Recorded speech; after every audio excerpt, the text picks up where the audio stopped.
Everybody, welcome back to, what do we call, I was about to say Recruiting Live, the source.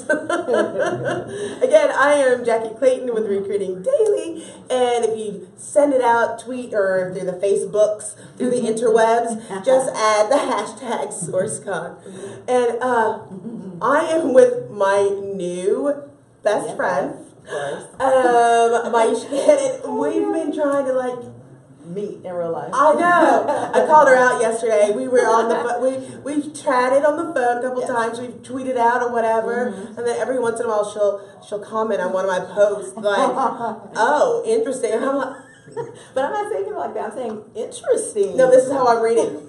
Interesting. With a slight yeah. That's right. But I'm so glad to get a chance to meet you. Me too. Now, there's people there that don't know who you are. I, of course, know that you're, one of my heroes. But can you help share with the people? Tell them who you are. I'm just a sourcer. I'm just this girl who's been in the game 25 years, and everyone thinks I just showed up. Right? It's like people, they say, oh, it's overnight success. Right. And 30 years of planning and executing. And good grades. I hope you can't see the grades on YouTube. So, yeah. Well, I wanted to ask you, we just talked a little bit about where recruiting is going to be in 5 years, some of the technology and all of those things. We've talked about old school recruiting. Yeah. I wanted to ask you, so what do you think that recruiters today are lacking? Wow. Not all of them, but are you seeing like a trend? I know that there's different things going on, but what do you, if you could give, let me change the question. If you could give recruiters like one of the most important gem that you have, what would that be? You know, it's funny because recruiting is so multifaceted that, you could have recruiters with a certain skill set that are really strong at sales or in conversational kind of, interactions, and others that are really techie, and they could both do equally well. So there's not one piece of advice, but I think the core is just like stay connected to the reason you started, stay connected to the passion, because if you lose that, it's very easy to get lost in all of the hype, of every new trick and tip and tool, and you'll kind of spread yourself thin. So just stay connected to the heart of why you are in recruiting or sourcing. It's funny, people will spend their whole day looking for a tool to be more productive. Right. And how about pick up the phone? Right, exactly. I know these tools, there's been such hype. I'm a techie, you know what I mean? If I started in the 90s and I'm still current, that lets you know I love tech, but it's what do you expect this tool to do for you? There's no miracle fix. What do you want the tool to do that you can't do? It's really interesting. Right. But I will say, candidates do have this new on-demand feedback, on-demand. It used to be all you would send them was, we received your resume. Right. And they would be happy and sorry, we passed on. But now, they, and it Facebook, you post a job or something and they want you to respond immediately, and on your Facebook page it says they usually respond in 5 minutes. Oh, wow. Or it usually respond in a week. I know. Everything is that instant drive-through, instant gratification. I think I was demoing a tool today in the Innovation Lab, and they were saying you send 1,000 texts with this tool, you'll get 300 replies in 15 minutes. And we all kind of looked at each other who wants to be a recruiter to deal with 300 replies in 15 minutes? Right. It sounds great, but what do you do with all those people? How do you get individual conversations going with that many? So, yeah, it's hard. That's why I think AI came into the conversation. Bots maybe starting to start the conversations that you can't handle because it's just the volume you can't keep up with. Well, I know. I love tech too, and so I usually will say I try to break the bots. I'll say, are you serious? I don't even like this. I just try to see what kind of ways that they respond. Right? Yeah, that's so true. But I know that you love technology and doing things like that. But there's some sourcers that, like you were saying, there's so much clutter in the space. So what do you what tools? Where do you start? That's a good point. Where do you start? And that's why I gave a shout out to Carmen actually for Recruiter Hunt. Yes, shouts out to Carmen, because at least that's a common database of a bunch of recruiting and sourcing tools. Right. Because otherwise you end up starting at Google, right? You Google it, and then that leads you down this rabbit hole, and you can spend 3 hours looking for tools and comparing, and you're looking at cat videos, right? Right. Mine Totally. is usually like K-pop. I usually venture off to the K-pop like space. K-pop Yes. Oh, sorry. My bad. That's a little conversation. Right. But yes, it is hard to figure out where to start. But I love that SourceCon has the academy now. So Yes. you start at a trusted resource. You start at a trusted place. So SourceCon, the Sourcing Institute, the Facebook channels that are all about really empowering the community. That's where I usually start. But yeah, it's easy to get off the beaten path when you're hunting for tools. For sure. Yeah.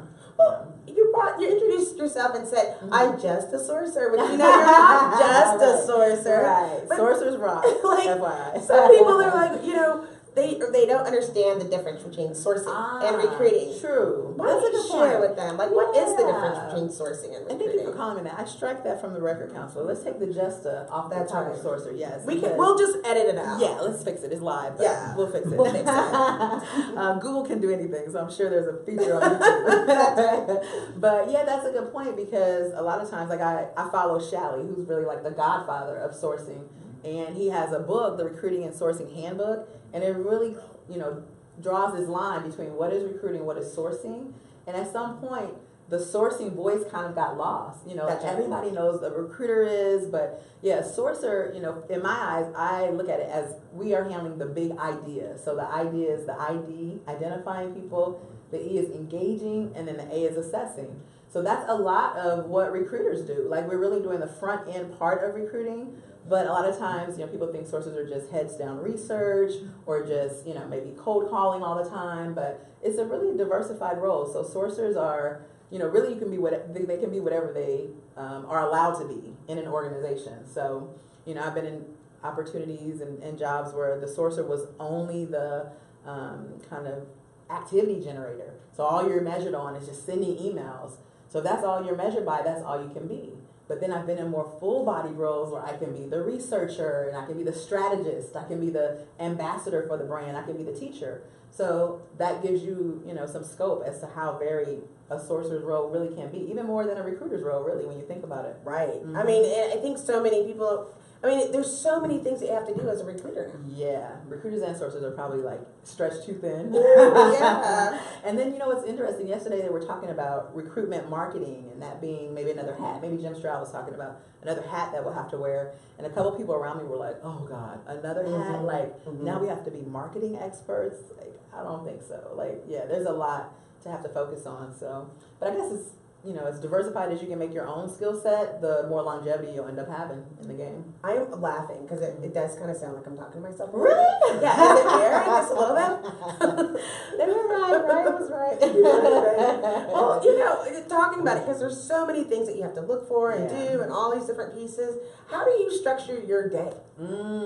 That's a good question. It's always evolving, actually. It depends on the freedom that you have as a sourcer. So as I mentioned, in some of those more strict environments where they want a certain number of outreach emails sent, you almost have to just be head down every hour, just composing outreach, composing, email messages. But in more loose environments where you can structure your day, I like to start kind of with like a block of time. So maybe the first block will be, email catch up and just administrative stuff. And then take a break and then make another chunk for just research. Just head down research, cross-referencing LinkedIn with, GitHub or whatever, and just focus on that. And then maybe the third chunk of the day is, okay, now I am composing messages and sending messages. And then the next day, those chunks might look different. Then maybe I have a chunk for phone screening or, a chunk for meeting with hiring managers. So there's so much to do in the course of a day that it's hard to really have a regimented schedule unless, you're on a team of 300 like I was at Google and everybody's just kind of like, And then today, right. that 300 has dwindled down to... Oh, goodness, at Google? No, but Wow. I mean you. Oh, me. You used to work with 300 and now... Oh, yeah, your now team actually I'm is- starting a new job in October. Where are you going? I don't know, should I say it live here on The Source? We should. Yeah, Oh my sure. gosh, breaking Exclusive. news. What?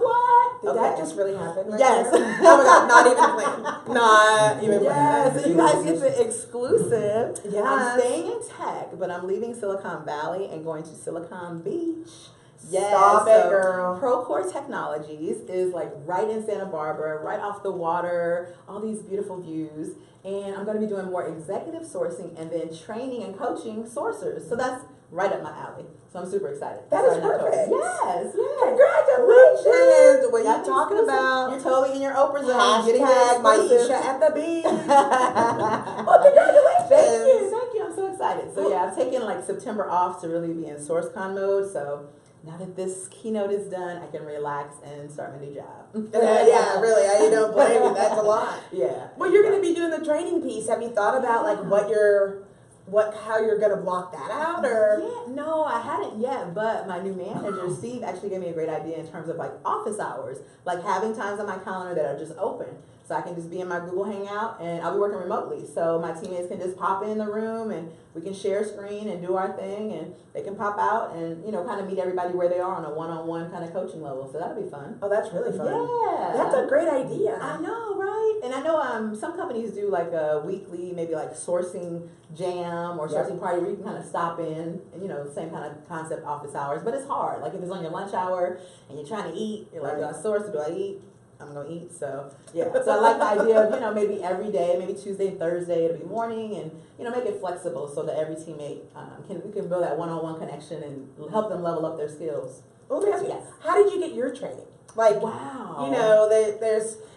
We don't see a lot of training. Yeah. We used to see people would back in the day, we used to book a list. That was your only thing you got. Oh, I'm dating myself again. I don't even remember that. We used to wait anyway, we'll talk about that later. So we had those things, but unless you worked for one of the big agencies, you didn't get a lot of training. That's a good point. How did you learn how to do what you do? The interwebs, seriously. Because for a long period of my career when I was contracting, I didn't get the benefit of like a paid conference every year. So I hadn't been to conferences in maybe 6 or 7 years, but I got by on Shalley's old blogs, like Sourcing Institute, Glenn Cappy's Boolean Black Belt, Jim Stroud's gazillion videos on YouTube, where he's being so silly and he'll drop some knowledge in there and you're so funny. Yes, it is entertaining. Yes. So just the internet, there's so much you can find, and then once you start finding those, you look in the comments. That's why I said interesting, because I'm looking to find people in the comments. I want people to find me, and then you start talking to people. People that comment on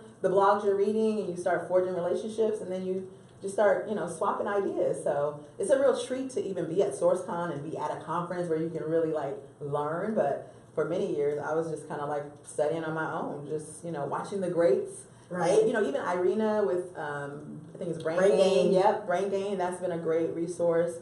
I called out all my little sourcing senseis last year. Johnny Campbell, Social Talent. So, yeah, just on the internet, me and Wi-Fi, we can do a lot. You're absolutely right. That's all I need is ocean breeze and Wi-Fi. I cannot. This is so adorable about the Silicon Beach. I want to come. Check it out.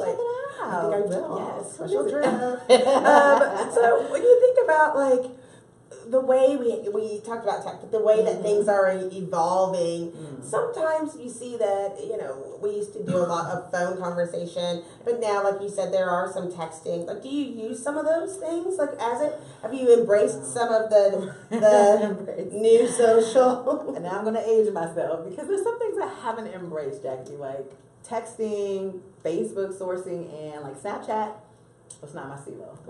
I don't think I can get there. But, I get it. You know what I mean? I get that Facebook has a bigger database than LinkedIn, but there's some things I think generationally, when you come from the old school where cold calling was more of a thing, it's going to be harder to hop into Snapchat. I'm 6-minute video, a 6-second video. What am I saying? Who's going to see it? It's only here temporarily. What kind of recruiting is this? Right. So there's some things that are kind of even over my head, but I'm still open to it and, aware of it. Just like you want to stay aware of everything that's going on, but again, you can't stretch yourself too thin and be in every little pot, because, jack of all trades, master of none. So I like to stay in my lane and try to protect it. I always tell people, if what you're doing is working. Right.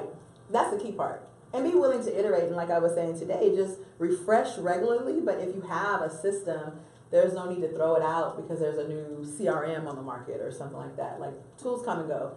And as you saw, I don't know if you saw the keynote, but from those slides from 2003 to 2007, there were no tools repeated.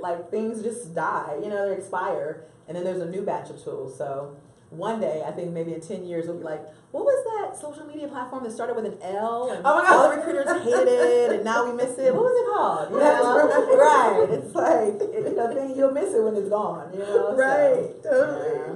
Well, now, I know you were talking about some of the newer technology. Maybe you don't embrace Snap and all those things. But do you do some social recruiting? And if you do, what do you use? I love Twitter for social recruiting. You know, so I totally love Twitter. I love Twitter. And the nice thing is that my Twitter is just solely professional. So anytime I'm on Twitter, it's about recruiting, it's about sourcing, or if it's, about engineers or whoever my, target demographic is.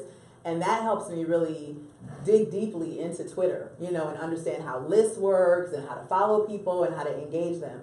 But in the past, I've seen people try, recruiting on Facebook, recruiting on LinkedIn, recruiting on Snapchat, and it's just too much to manage. So I like just using one social media, and Carmen, she'll back me up on Twitter being fantastic. Right. I love Twitter, and so I focus on that. But there's still a lot of different social networks, like even GitHub, Stack Overflow. Like I have to stay in those kind of worlds. But one thing Glenn Cappy wrote once that really stuck with me was he was talking about exotic sourcing. So some of the techniques that I'll write about even, they're not enough for your bread and butter. Like I've sourced Amazon book reviews for people, but that's not how you fill X number of jobs in a month, right? So I'll still dabble and do some of those things like on Quora or Reddit, but it's like at the end of the day, that's not where my main pipeline is coming from. So sometimes you mix in some of the LinkedIn with a little bit of the Twitter and maybe one really unique site, something new, and then you just keep mixing it up. But yeah, you try not to become a one-trick pony, but sometimes it happens. Well, I mean, and I think a lot of it depends on the type of people that you're recruiting. Correct. That's very true. I mean, like if you're recruiting, maybe I don't want to offend anybody, but like I would use Instagram for some of the maybe more entry level spots because you can do those things. True. Or there's a lot of stuff going on Instagram. So if you recruit like pool models and like all the little hotties, and Instagram can be like your playground. People who like lip plumper, right? You can do that too. That's right. Like if you're recruiting for those girls, Instagram's your place, right? But retail too. Think about it. Put your cute little thing like that. True. I actually met someone today who said they recruit for the funeral industry, like embalmers, morticians. Like, yeah, I know it's kind of morbid, but I told him that's recession proof. That's recession proof sourcing, right? So for every casket, there's a different. I did.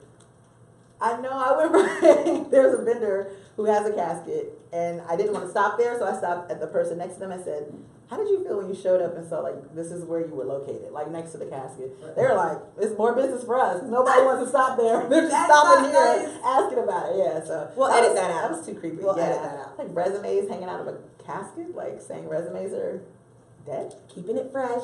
Gotta keep your resume updated if you wanna. Almost end up in the casket. Right. I was triggered. Creativity, Completely right? triggered. I was completely Flashbacks, and we're back. Okay. Right, No sorry. today. And scene. Right. That's too funny. Well, let me ask you, where do you see recruiting going? Hopefully, we'll continue to really share our best practices and resources with each other as professionals, because I think that's one thing that's been missing. Because so many people, want to kind of hoard their skills, the tools that they love that work really well. They don't want to talk about them. But I love SourceCon because they encourage us to really share. Like, there's no harm in sharing. And I can give you my secret sauce. Right. And you can try it. You still won't be me, but That's you right. can try it. You know That's what right. I mean? Like, there's no harm. So I hope that we continue to share as a community and help each other do better. Last year we were talking a lot about, like, this fight spam campaign because recruiters are getting a bad rep, and I don't want to be associated with being a spammer or being somebody that candidates don't want to hear from. So if we continue to lift each other up, maybe we can get away from some of those negative, stereotypes. I think Stacy is talking about that tomorrow, actually, about the names you get after you type in recruiters are in Google. So a lot of them are positive, yeah. So hopefully we can just get better, as a group of professionals and keep lifting each other up. I just think that that's really, I think it's important. Yeah, you have to. Because otherwise, it's a cold, lonely world. Like, you need to be able to call somebody. Like, I'll call a friend at Facebook or at, somebody in the medical profession and ask, like, what are you doing for this? Like, I'm sure you're having a similar problem. Give me some ideas. So, nothing wrong with sharing the knowledge. Listen, we have HRTX, and I was, recruiting people to come, and somebody goes, I don't like helping my competitors. See? I was like, Competition, see? What? I was like, come on now, but you can learn, you know? Right. But, And then the funny part about that is somebody helped you. That's like right. from in my days at Castle Rock Entertainment when I was 15 years old as an intern, updating Billy Crystal and Rob Reiner's Rolodexes. Like somebody poured into me. Somebody gave me a tip as an intern updating the Rolodex and said, well, when you call someone, you know, you're going through the Rolodex and you're calling, use this or say this. So someone has always poured into us. So why would we be reluctant, you know, to give back? Like you just got to pay it forward. That's how I roll. yeah, and it's so great. Like online, you see so many people share. Like that's awesome. And somebody will post a question, and you get all of these answers. Some of the answers you not so much. But yeah. But I think it's great. You've always been so open to sharing and sharing that information. And you know, it's like listen, because you can either hire me to do it, right, or if you do it successfully, then. You know, right, and shout me out when you're on stage at SourceCon. You know, and that's what I love to do is give people credit for their ideas. You know, like I'll say, I heard about this from Glenn Caffey or from Shally, just so people who are newer to the industry can then say, oh, I wonder who that is. You know, and have them start hopefully, you know, being proactive and finding out more goodies on their own. There's so much and out like there. you say, you know, the tech has changed. Yeah. But the actual process is not. No, it's probably the same. Yeah, and it's still like I said about connecting people. So. Brent said we have a question. Ooh, live question. Got a few fans online. What? Fans of Jackye, I presume. No, of Maisha. Actually, they want to work for you, Maisha. They're starting a team. They're like, nice. See, absolutely. But you want to get paid, right? So also, it might not be the right time. To the fact that they didn't get to attend your session. Resource costs. They want to know if there's any tidbits you can share that were in your session. Oh, interesting. Okay. Well, I wanted to stress the importance of refreshing your search regularly, collaborating constantly with your peers and your partners, and then valuing technique over tools. So those are the kind of three major points. And if you missed it, and since you're viewing, you should go get the swag bag, and it's online. It's bit.ly/swagbagaustin. So that's your treat for signing on. It's 12 of the resources from the deck, and then the full slide deck is there. So bit.ly/swagbagaustin, if my memory is correct. Yes. And I'll go back in later and type it in the chat. So in case you miss it, I'll put it up there. And thanks for tuning in. It must be my mom and grandma. Hi, Mom and Grandma. You're coming to Minneapolis too, right? Yes, I'll be at ERE in Minneapolis in 2 weeks. Will you be there? I'm not going to be there. Oh, okay. So I'll hold it down for Jackye in Minneapolis. But Brent will be there, and I'll be there with the ERE crew hanging out. That's going to be awesome. What are you going to be sharing in Minneapolis? Oh, in Minneapolis, I'll be talking about retention. Like rethinking retention. That's something that we don't talk about as recruiters because we're kind of held to getting people in the door. But it's important that they stay, right? Otherwise, that's more recs for you to fill. So I'll be talking about how we can start the conversation in our offices about retention. Mm-hmm. That's awesome. It'll be fun. Any other questions, Brent? Who could it be online? Is my mom I know, finally it's learned how to crazy, use right? YouTube? Did she I learn? Well, and my husband's on there too. Oh, good. Shouts out to Jackie's husband. What would you consider the most important way for you to develop yourself as a sourcer? Wow. I think knowing your strengths. I wrote a blog recently, I think it's on my website on maishacannon.com, but it was about your sourcing strength. Kind of what's your sourcing superpower. And there were 5, distinct areas that I realized, wow, like I might be good at 3 of these, but there's 2 that I could work on. So kind of understanding your strengths as a sourcer and then identifying that one area of opportunity and then going for it. Like the things that you aren't a natural at, try to push for those things. Like for me, it's some of the left-brained, analytical, kind of boring spreadsheet type stuff, but I'll make myself do it once in a blue moon to just kind of stay, present with it. So, good question. That is a good question. I appreciate you so much. Yeah, thank you. I think it's really great, and I appreciate you sharing and giving all those things together. And I guess if everybody, so MaishaCannon.com. Yes. You have to spell it. Oh yeah, MAISHA Cannon, 3 N's, CANNON.com. And again, I appreciate you. Yes. And we'll have to do some more stuff. I know, for sure. And I'll visit you on the beach. Yes, please. And for everyone at home, thank you so much for tuning in. And we will be here again tomorrow, starting at 3:30. Nice. All right. Bye. Bye.